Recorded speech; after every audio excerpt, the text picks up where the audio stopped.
Okay, so as you know, participants, that today's section name is storytelling using thoughts. This is an interactive session for teachers. This is my short profile. My name is Afshin Athar, and I am Masters in Chemistry. After that, I have done my MH, and I am also a diploma holder of ECED from IBA Karachi, passing through different leading roles. Right now, I am working as a principal in a school in Karachi and associated with many institutes as the trainers, along with teacher at Allama Iqbal Open University. So, I am, yes, 74 participants, Alhamdulillah, have been joined. These are the objectives of today's session. Inshallah Ta'ala, after completing this session, you will be able to promote critical thinking in your students. You will be able to apply techniques to engage children in classroom, and inshallah, you will be able to make storytelling more interactive and more enjoyable. So before starting my session, I am showing you two pictures. You can see two pictures on your screen. These are two different classroom pictures. I want you to please write in the chat box and just tell me which picture, which classroom you want to have as a teacher. As a classroom teacher, आपको क्या चाहते हैं कि आपकी classroom कैसी हो? Number one, उसकी qualities भी लिखी है, उसकी पिक्चर भी आ रही है, और नंबर टू, उसकी क्वालिटी भी लिखी है और उसकी पिक्चर भी आ रही है. So I am going to read the chat box. Okay, so many people are saying that number two, number two, number two. Thank you so much. Exactly. When all of you are interested in having number two classroom, so it means that basic thing which you want to have in your classroom is classroom engagement. और story telling से बेहतर क्या है जिससे classroom engagement हो सकती है. अच्छा, हमारा जो सेशन है उसके दो पार्ट्स हैं. नाम जो है इसका क्लासरूम यूजिंग थॉट्स. तो स्टोरी टेलिंग यूजिंग हॉट्स. तो स्टोरी टेलिंग का तो आप लोगों को पता ही है, वो मैं भी थोड़ी देर में बात करती हूँ. लेकिन पहले मैं बात करना चाहती हूँ कि व्हाट इज हॉट्स. ये हमारे पास मैसेज आ रहे हैं कि हॉट्स क्या है. तो देखें, हॉट्स की जो फुल फॉर्म है वो है higher order thinking skills, HOTS, higher order thinking skills. Definition क्या है इसकी, अगर हम इसको डिफाइन करें प्रॉपर वर्डिंग में, तो डेफिनेशन इसकी ये है कि हायर ऑर्डर थिंकिंग स्किल्स में इन्वॉल्व होती है आपके एनालिसिस, आपकी इवेल्युएशन और क्रिएशन जो आप बच्चों से करवा रहे होते हैं. अच्छा, इंपॉर्टेंस क्या है इसकी एजुकेशन में कि अगर आप स्टोरी टेलिंग में हॉट्स को इंटीग्रेट करते हैं तो इससे बच्चों की एक तो कॉम्प्रीहेंशन बढ़ती है, उनकी फहम बढ़ती है, उनकी समझ बढ़ती है, और दूसरे वही जो आप लोगों ने कहा कि आपकी रिक्वायर्ड क्वालिटी है इंगेजमेंट, इस ये भी बच्चों की बढ़ रही होती है क्लासरूम में. स्पेशली अर्ली लर्नर्स की अगर हम बात करें तो हॉट्स यूज करते हुए हम उनके अंदर क्रिएटिविटी डेवलप कर सकते हैं, कम्युनिकेशन डेवलप कर सकते हैं और कोलैबोरेशन डेवलप कर सकते हैं. वही चीजें जो कि हमें चाहिए होती हैं as a 21st century learner. ये 3 C's होते हैं ना हमारे पास, क्रिएटिविटी, कम्युनिकेशन एंड कोलैबोरेशन. ये एनहेंस हो जाएगी, ये उनमें डेवलप हो जाएगी if we use the higher order thinking skills in our story telling. अच्छा, अब आपके माइंड में एक क्वेश्चन जरूर ये आया होगा कि अगर हम थॉट्स की बात करते हैं तो there must be some lots as well. अगर हम हायर ऑर्डर थिंकिंग स्किल्स की बात कर रहे हैं तो क्या कुछ लोअर ऑर्डर थिंकिंग स्किल्स भी होते हैं? तो बिल्कुल सही क्वेश्चन आपके माइंड में आया है. जी जनाब, हमारे पास लोअर ऑर्डर थिंकिंग स्किल्स भी होते हैं. और ये कॉन्सेप्ट आया कहाँ से है? ये कॉन्सेप्ट हमारे पास आया है ब्लूम्स टैक्सोनॉमी से. आई एम श्योर कि माशाल्लाह all of you are teachers, all of you are associated with this education field. आप लोगों को, बेशतर लोगों को ब्लूम्स टैक्सोनॉमी का पता होगा. और अगर नहीं भी पता है तो मैं इसको थोड़ा सा आपके सामने बता देती हूँ. ब्लूम्स एक हमारे एजुकेशनिस्ट थे, अमेरिका से इनका ताल्लुक था, और इन्होंने एक टैक्सोनॉमी दी है, यानी क्लासिफिकेशन दी है. किस चीज की क्लासिफिकेशन दी है? लर्निंग की. कि जो भी हमारे लर्निंग स्टाइल होते हैं, जो हमारे स्टूडेंट्स होते हैं जब लर्निंग हम करवा रहे होते हैं, तो उनकी जो लर्निंग हो रही होती है वो 6 लेवल्स में हो रही होती है। फर्स्ट हमारे पास सबसे नीचे आपको क्या नजर आ रहा है? रिमेम्बरिंग। इसको मैं थोड़ा सा और ऊपर कर देती हूँ। First level is the top bottom, जो हमारा बॉटम लेवल है, मोस्ट बॉटम लेवल, वो है हमारी रिमेम्बरिंग। रिमेम्बरिंग में क्या आ रहा होता है कि कोई भी चीज जो हम अपने बच्चों को याद करवाते हैं, मिसाल के तौर पर कोई भी क्वेश्चन हम पूछेंगे और वो बच्चा हमें खट करके जवाब देता है, अपनी जो भी हमने उससे लर्निंग करवाई है, टीचिंग करवाई है, उसे रिकॉल करते हुए। फॉर एग्जाम्पल, हम अगर बच्चे से पूछेंगे कि what is your country name, और वो फौरन बोले पाकिस्तान। और अगर हम ये पूछें कि what is the colour of your flag, और वो फौरन बोले ग्रीन एंड व्हाइट। और अगर हम उससे पूछें कि who is the founder of Pakistan, और वो फौरन बोले कायद आजम। और अगर हम उससे पूछें कि ओके 2 + 2, और वो बोले 4। तो या फिर 2 3 और वो बोले 6। तो ये सारी चीजें हमारी किस में जा रही होती है? रिमेम्बरिंग में। या हम किसी की डेफिनेशन मालूम कर लें, अगर हम थोड़े बड़े बच्चों की बात करते हैं तो उसमें हम पूछें कि डिफाइन फोटोसिंथेसिस, तो और वो उसकी हमें डेफिनेशन बता देता है, तो ये लेवल हमारा रिमेम्बरिंग होता है। अच्छा, इसके ऊपर हमारे पास क्या जा रहा होता है? अंडरस्टैंडिंग। अगर हमने उससे ये पूछ लिया है कि डिफाइन फोटोसिंथेसिस और उसने हमें डेफिनेशन बता दी, तो उसने रिमेम्बरिंग का लेवल अचीव कर लिया। लेकिन अगर हम उससे ऊपर जाकर ये पूछे कि अच्छा फोटोसिंथेसिस को आप बताइए कि इसमें किन किन चीजों की जरूरत होती है, और वो हमें वो चीजें बता दे कि इसमें सनलाइट की, और इसमें कार्बन डाइऑक्साइड की, और इसमें सॉइल की, और इसमें एयर की जरूरत होती है, तो ये हमारे पास हो गई अंडरस्टैंडिंग। यानी बच्चा डेफिनेशन ही नहीं बता रहा, उसे एक्सप्लेन भी कर रहा है, तो ये हमारे पास अंडरस्टैंडिंग में आ जाता है। अच्छा, उसके बाद हमारे पास आ गई अप्लाइंग। अब हमें अप्लाइंग करवाना है। अप्लाइंग कौन सा लेवल होता है कि हम यही जो उसकी इंफॉर्मेशन है उसे थोड़ा सा और हम डेप्थ में लेकर चलें। फॉर एग्जाम्पल, रिमेम्बरिंग में हमने पूछा था कि 2 + 2 या 2 + 3, और बच्चा हमें बता रहा था। अंडरस्टैंडिंग में हमने इसको आगे सिखा दिया, हमने कहा ठीक है देखो, अगर हम 2 + 3 करवा रहे हैं तो एक चीज 2 है, और एक 2 कैंडीज हैं, और 3 कैंडीज हैं, और उनको अगर हमने आपस में ऐड करवा दिया तो वो क्या बन जाता है? वो अंडरस्टैंडिंग में उसका जवाब आ जाएगा, वो ये बताने के काबिल हो जाएगा कि जो एडिशन होता है उसका मतलब होता है ऑल टुगेदर। 2 चीजें 3 चीजें अलग अलग हो रही होती हैं, और उसे हम मिलाकर करते हैं, तो वो उसके पास अंडरस्टैंडिंग आ जाती है।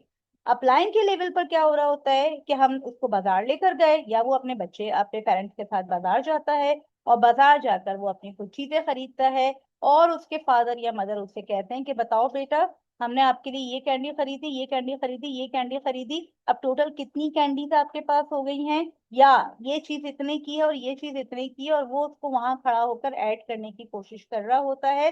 तो ये कौन से लेवल पर पहुंच गया? ये पहुंच गया अप्लाइंग लेवल पर।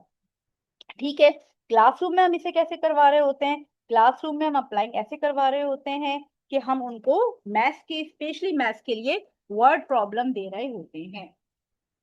जो आप लोगों को, मैं आप लोगों में से जो भी मैथ्स टीचर है, आपको पता है कि जब हम मैथ्स पढ़ा रहे होते हैं तो उसमें रियल लाइफ स्टोरी सम्स या वर्ड प्रॉब्लम्स आ रहे होते हैं, तो वो जो है वो अप्लाइंग हो रही होती है जो लर्निंग उन्होंने की है।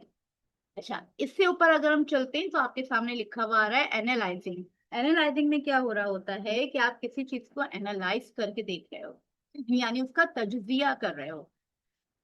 एनालाइज में हम क्या कह सकते हैं कि हमारे पास आपने उसको प्लस भी सिखा दिया बच्चे को, और आपने उसे माइनस भी सिखा दिया। अब आपने उससे 2 सवाल पूछे, एक सवाल में प्लस करना है, दूसरे सवाल में माइनस करना है। तो बच्चा यहाँ पर खुद प्रोसेस करके ये बता रहा है कि मैं यहाँ पर इस क्वेश्चन में प्लस होगा, मैं यहाँ पर एडिशन करूंगा, और इस क्वेश्चन में मैं माइनस करूंगा, यहाँ पे सब्ट्रैक्शन करूंगा। तो दिस इज कॉल्ड एनालिसिस, कि बच्चा उससे ऊपर वाले लेवल पर पहुंच गया है। अच्छा, उससे ऊपर अगर हम देखते हैं, जो आपको ये ब्लू कलर में नजर आ रहा है, दिस इज इवेल्युएटिंग। इवेल्युएशन में बच्चा क्या कर रहा है कि वो इवेल्युएट कर रहा है, या वो किसी चीज को जज कर रहा है। मिसाल के तौर पे, आपने उसे इंग्लिश में कोई पोम पढ़ाई है, और पोम पढ़ाने के बाद आपने उससे कहा कि भाई इसको एक्सप्लेन कर दो, या उर्दू में पढ़ा दिया अपना गजल, और आपने कहा कि इसकी जो है वो तशरीह कर दो, और इसका सेंट्रल आइडिया बना दो, और इसमें जो कैरेक्टर्स आपके सामने मौजूद हैं, जरा मुझे उनके ट्रेड्स बता दो, या उनकी एनालिसिस करके बता दो कैरेक्टर्स जो इसमें मौजूद हैं। या उससे आपने सवाल बनाकर पूछ लिया कि अच्छा, इसमें ये बात इस तरीके से कही गई है, तो व्हाट डू यू इवेल्युएट, कि ये किस तरीके से यहाँ पर ये काम हुआ होगा। यानी बच्चा जो है वो सिर्फ याद ही नहीं कर रहा, बच्चा वो नज़म पढ़ भी रहा है, बच्चा उस नज़म को समझ भी रहा है, बच्चा उसकी तशरीह भी कर रहा है, बच्चा उसका सेंट्रल आइडिया या मरकजी ख्याल भी लिख रहा है, और बच्चा उसके बाद उसमें जो कुछ कहा गया है, जो उसका मैसेज है, जो उसमें बात की गई है, उसको इवेल्युएट करने के लिए काबिल हो गया है, उसको जज भी कर पा रहा है। या उसे हमने दो पोएम्स पढ़ा के पूछा कि विच वन इज बेटर, तो वो उसको इवेल्युएट कर पा रहा है कि दिस वन इज बेटर, क्यों, और फिर क्यों के वो जवाबात भी दे रहा है। ठीक है जनाब, तो ये इवेल्युएटिंग हो गई। इसके बाद हमारे पास क्रिएटिंग आ गया। क्रिएटिंग में हमारे पास ये टॉप मोस्ट लेवल होता है कि जब बच्चे को लर्निंग करवाकर, इन तमाम स्टेप से गुजरवा कर हम उसे, सॉरी, हम उसे खुद से कुछ क्रिएट करने के काबिल बना देते हैं। मिसाल के तौर पर अगर मैं इसी अपनी एग्जाम्पल को कंटिन्यू करूं, तो हम उसे एक कह सकते हैं, अब आपने पोम्स पढ़ ली हैं, now you right a poem about, और कोई भी उसको टॉपिक दे दिया, या उर्दू में आपने पढ़वाया तो आपने उसे कह दिया कि अब आपने देखें ये नज़में पढ़ ली हैं। अब मिसाल के तौर पे हमारे पास जो है वो आप कह दें कि भाई 14 अगस्त की डेट जो है वो करीब आ रही है, तो पाकिस्तान के ऊपर आप मुझे एक छोटी सी नज़म लिखकर बताएं। या साइंस का आपने पूरा फोटोसिंथेसिस करवा दिया, और उसके बाद आपने उससे कहा कि मुझे कोई प्रोजेक्ट बनाकर दिखाएं। तो दिस इज द क्रिएटिविटी, ये क्रिएटिंग लेवल पर हम यहाँ पर पहुंच गए हैं। अच्छा, ये जो 6 लेवल्स आपके पास आए हैं, इन 6 लेवल्स को डिवाइड किया गया है लॉट्स में और हॉर्स में। एक मिनट दीजिएगा मुझे।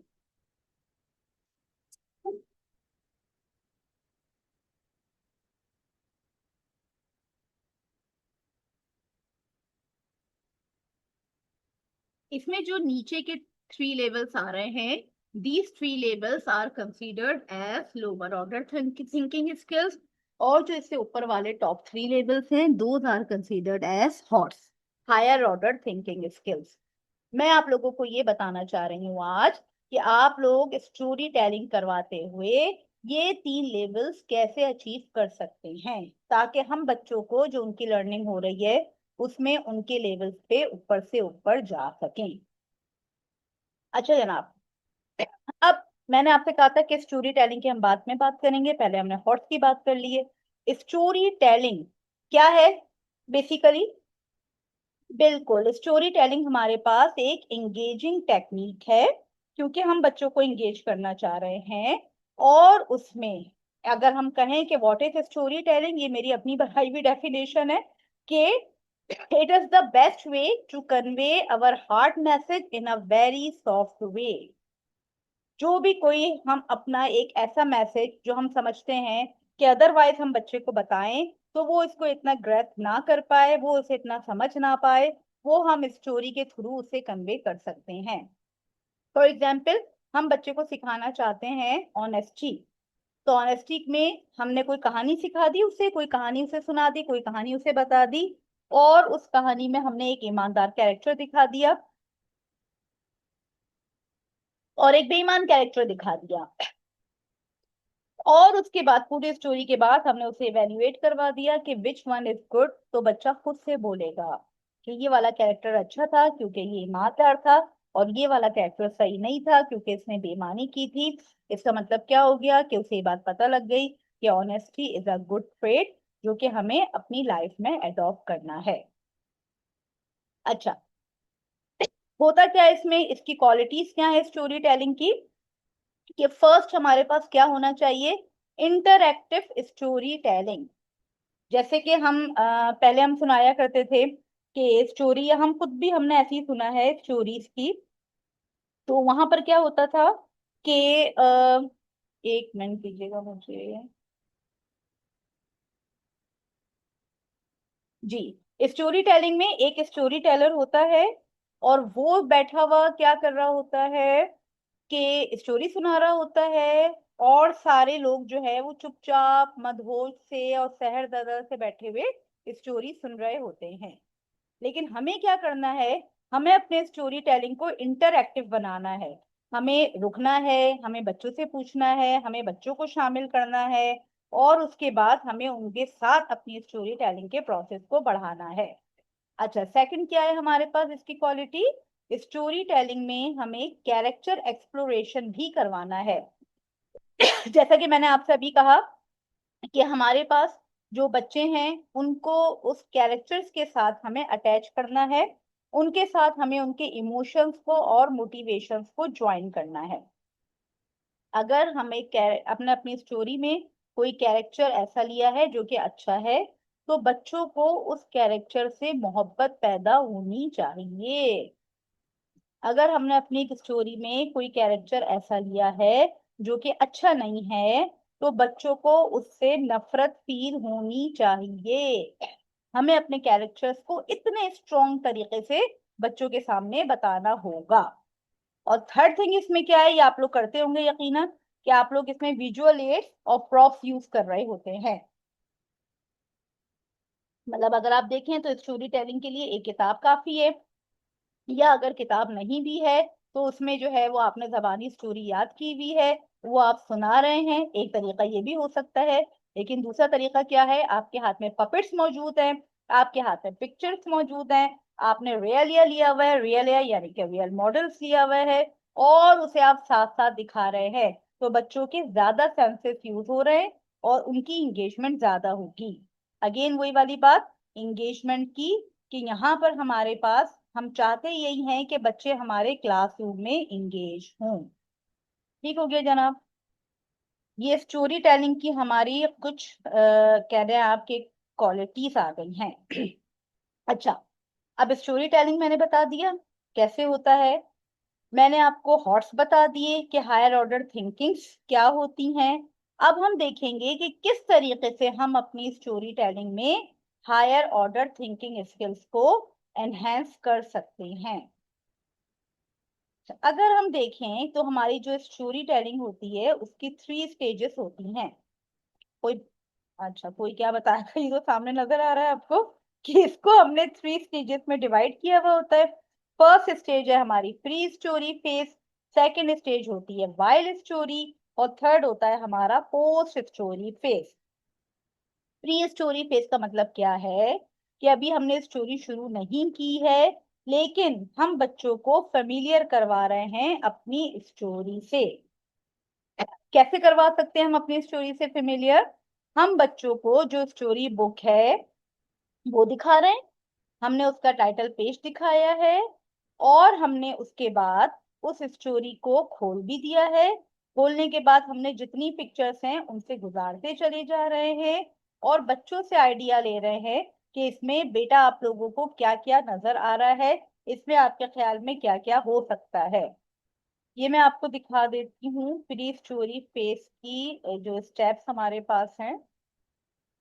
जी, फर्स्ट इसमें आ गया हमारे पास ब्रेन स्टॉर्मिंग। ब्रेन स्टॉर्मिंग का मतलब क्या है, आप लोगों को पता है कि ब्रेन स्टॉर्मिंग में हमारे पास ओपन एंडेड और क्लोज एंडेड क्वेश्चंस होते हैं।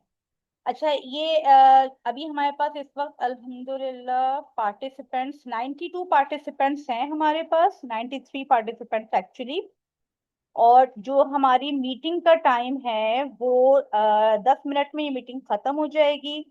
तो आई एम सॉरी सर, आपको दोबारा से इसको रीशेड्यूल करना होगा। तो दूसरा लिंक सर शेयर कर देंगे, उससे फिर आप लोग ज्वाइन कर लीजिएगा, क्योंकि 10 मिनट के लिहाज से तो ये समझे 40 मिनट्स की भी नहीं हुई है ना। ओके जी, तो उसके बाद फिर हमारे फर्स्ट में प्री स्टोरी फेज में हमारे पास होता है ब्रेन स्टॉर्मिंग। यानी कि हम बच्चों को क्या कर रहे हैं, दिमाग में आइडियाज पैदा कर रहे हैं। हम बच्चों को बुक्स दिखा रहे हैं, वही बुक जो कि हम पढ़ने जा रहे हैं, हम उसमें कैरेक्टर्स दिखा रहे हैं, उसका टाइटल पेज दिखा रहे हैं, हम उससे पूछ रहे हैं how many titles can you see here, how many characters can you see here. अच्छा इसमें बॉय भी है, अच्छा इसमें गर्ल भी है, अच्छा आपको इसमें एनिमल भी नजर आ रहे हैं। इस तरीके से हम क्या करवा रहे हैं, बच्चों से हम रेडी करवा रहे हैं, किस चीज के लिए रेडी करवा रहे हैं, कि बच्चा उस स्टोरी को सुनने से पहले अपने माइंड में कोई ना कोई आइडियाज बना ले। इसके अलावा हम क्या कर सकते हैं, हम माइंड मैपिंग कर सकते हैं। हम कोई एक हम माइंड मैप का एक ट्री ड्रॉ कर लेंगे, उस ट्री में हम बच्चों से कहेंगे कि बताइए आपकी प्रिडिक्शन क्या है, इस स्टोरी में क्या क्या हो सकता है। जो बच्चे आइडियाज दे रहे हैं आप उन आइडियाज को अपने पास रखते जाइए, लिखते जाइए बोर्ड के ऊपर। इससे क्या होगा कि जब सब बच्चों के आइडियाज को आपने एक्नॉलेज कर लिया, बोर्ड पे लिख लिया, और आपने स्टोरी पढ़नी शुरू की या स्टोरी बतानी शुरू की, तो आप हर बच्चा एक्साइटेड होगा कि देखो, देखा, ये वाली बात मैंने कही थी ना। दूसरा कहेगा, देखा, ये वाला आइडिया मैंने दिया था, कैसा होगा। तो अगेन क्या हो जाएगा, आपके क्लासरूम में एंगेजमेंट बढ़ जाएगी। ठीक हो गया आपका, ये प्री स्टोरी फेज है हमारा जनाब। इसके बाद सेकंड पर हम आ जाते हैं, जैसे हमारा wild story phase. Wild story phase में अगर आप ये पिक्चर भी देखें, कि अगेन वही वाली बात कि एक हाथ में एक किताब, जो एक्टिव है वो नहीं है, बल्कि उसके साथ साथ जो हमारे बच्चे मौजूद हैं वो सब इसमें एक्टिव हैं। अच्छा, आप लोग को अजान की आवाज भी आ रही होगी, तो 2 मिनट का हम ब्रेक भी ले लेते हैं, और हो सकता है क्लास हमारी एंड हो जाए, तो आप लोग प्लीज रीज्वाइन भी कर लीजिएगा।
ओके जी। अह, अच्छा, ये मैसेजेस आ रहे हैं, जिन लोगों ने देर से ज्वाइन किया है वो दे आर आस्किंग कि हायर ऑर्डर थिंकिंग स्किल्स क्या होती है। ये मैं अभी थोड़ी देर में रिपीट कर देती हूँ, बल्कि अभी हम बात करेंगे ना तो रिपीट हो जाएगा, तो आप लोग परेशान ना हो। अच्छा, बात हम कर रहे थे वाइल्ड स्टोरी फेज की। वाइल्ड स्टोरी फेज में हमारे पास क्या है कि हमें अपना एक्टिव लर्निंग एनवायरनमेंट बनाना है। उस एक्टिव लर्निंग एनवायरनमेंट में हमें क्या करना है, बच्चों को पैसिव नहीं रखना है, बल्कि उनको भी अपने साथ एक्टिव करना है, और उनको भी अपने साथ ज्वाइन करवाना है। अच्छा, इसकी क्या क्या तरीके हो सकते हैं भाई, कैसे ज्वाइन करवाएंगे, हम स्टोरी सुनाएंगे या बच्चों को ज्वाइन करवाएंगे, इसके तरीके आप लोगों के साथ मैं ये शेयर कर रही हूँ। These are some strategies which we can use during the phase of wild story. अच्छा, फर्स्ट इसमें हमारे पास लिखी हुई है प्रिडिक्शंस। प्रिडिक्शंस में क्या हो गई कि हम एक सर्टेन पॉइंट पे रुकेंगे, हम स्टोरी शुरू करवाएंगे, और शुरू करवाने के बाद हम एक किसी खास मोड़ पे सर्टेन पॉइंट पे रुक जाएंगे, और बच्चों से हम गैस करवाएंगे कि बताइए आगे क्या हो सकता है। अगेन वही वाली बात कि किस तरीके से हम बच्चों को इंगेज करेंगे।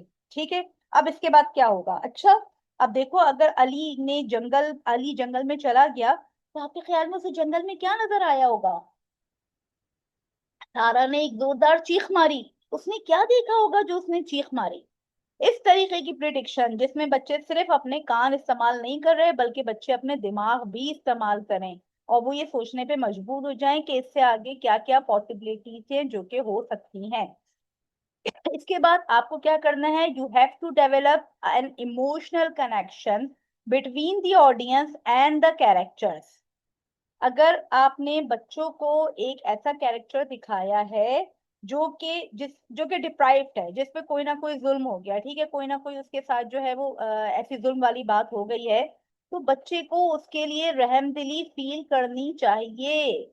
बच्चे के दिल में उसके लिए मोहब्बत पैदा होनी चाहिए। और अगर कोई ऐसा कैरेक्टर है जो कि जो कि सही बात कर रहा है, जो कि हक बात कर रहा है, जो कि ब्रेव है, तो बच्चों के अंदर भी ब्रेवरी के लिए प्रेस डेवलप होनी चाहिए। बच्चों को ये लगना चाहिए कि ब्रेवरी अच्छी बात है, और मैं भी इसके ऊपर जो हूँ वो मैं भी बड़े होकर अपनी जिंदगी में ब्रेव बनूंगा, या मैं भी जिंदगी के जो मुख्तलिफ हालात हैं उसमें ब्रेव बनूंगा। इसी तरीके से अगर कैरेक्टर हमें कोई ऐसा नजर आता है जो कि सही नहीं है, जो कि बेईमानी कर रहा है, तो उसमें हमें क्या करना चाहिए? बच्चों को उसके लिए अजीब सा फील होना चाहिए, बच्चों को उसको लाइक नहीं करना चाहिए, बच्चों के लिए उसके अंदर डिसलाइक वाले इमोशंस क्रिएट होने चाहिए। तो आपको अपने कैरेक्टर्स को बहुत ज्यादा जानदार तरीके से पेश करना है। थर्ड हमारे पास मेथड क्या हो सकता है? इन्फ्रेंस का। इन्फ्रेंस का मेथड क्या होगा?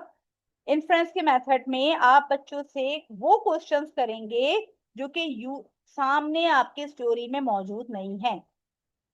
अभी हमने किया था ना प्री स्टोरी फेज में, कि मैंने आपसे ये कहा था कि बच्चों को हम टाइटल पेज दिखाकर या बुक्स की पिक्चर दिखाकर अंदर हम पूछेंगे, तो वो बिल्कुल आपको सामने नजर आ रहे हैं कि भाई आपको कितने कैरेक्टर नजर आ रहे हैं, अच्छा इसमें बॉयज कितने नजर आ रहे हैं, गर्ल्स कितनी नजर आ रही हैं, आपको कौन सी जगह की पिक्चर लग रही है, कौन सी जगह की स्टोरी लग रही है। लेकिन इन्फ्रेंस में आप वो बातें पूछेंगे जो के सामने सामने मौजूद नहीं है।